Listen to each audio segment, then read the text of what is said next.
My name is Chieko Phillips. I am the executive director of Black Past, which is a nonprofit. Our main output is a website of global African and African American history.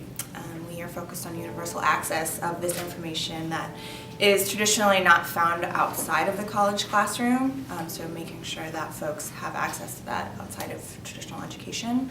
My name is Daudi Abe. I'm a lifelong Seattle resident except for 4 years of undergraduate work in California.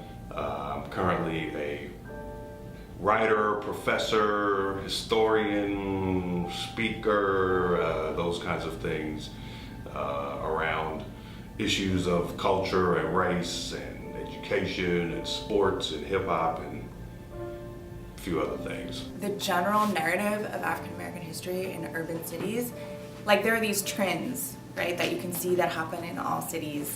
I think something about Seattle is, for a lot of reasons, people think that those overall trends don't exist here. You couldn't move out the CD because real estate agents literally were not showing houses to black people anywhere outside that area. And so when I think about what makes Seattle, a Central District, African American history different, is that there's just so much that's left to be uncovered. I took an internship when I was in school at the University of Washington. It was an internship at the Northwest African American Museum that was created specifically for a student from the museology program. The Northwest African American Museum is located in the Central District. My family, my mother, father, and brother and I moved to Madrona in 1979. If we're just speaking specifically about the Central District, I'd say that, history and culture are the same. They're both transmitted kind of on the same wavelength. But if you don't have it, then you have no idea what's happening here.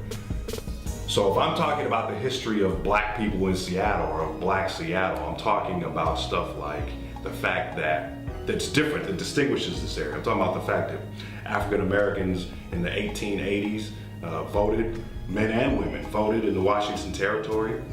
I mean, you're talking about in the South, that wasn't even really happening into the 60s and maybe into the 70s in some places. I also think there's so many conversations going on contemporarily about equity, right? And the issues of equity and inequities. And I think a lot of time the word is so broad and it's such a buzzword that a lot of times there's not a lot of effort put into why is it that we actually have these inequities, and that history is the narrative of that. And so if we can expose through history what has gone into creating these inequities and understand that it has been happening for centuries, everyone will get a little bit closer to understanding that it's going to take a pretty significant amount of work to move past them.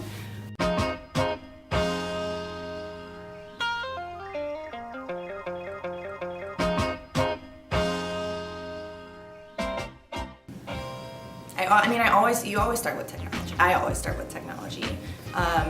Doing research. I mean, the internet for that is amazing.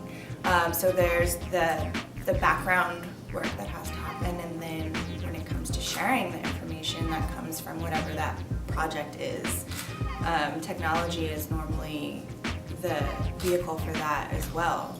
What I do appreciate are the more grassroots stuff. D. Harris doing Hack the CD.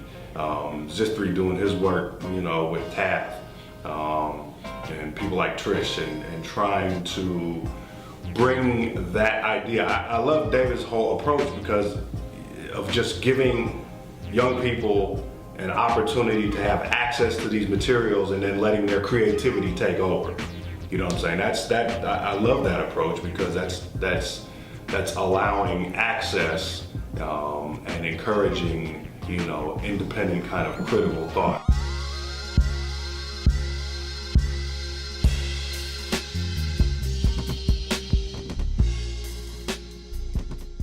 When we we say preserving the history of the Central District, it's a neighborhood with a lot of history to be preserved, including, you know, the Jewish community that was there before the African Americans, the Japanese American community that was there before, the native folks who actually, you know, lived on the land before. There's so much history to be preserved. I mean, the sheer volume of information. There's a park over there on 30th, it's like off 30th and William Grose Park. And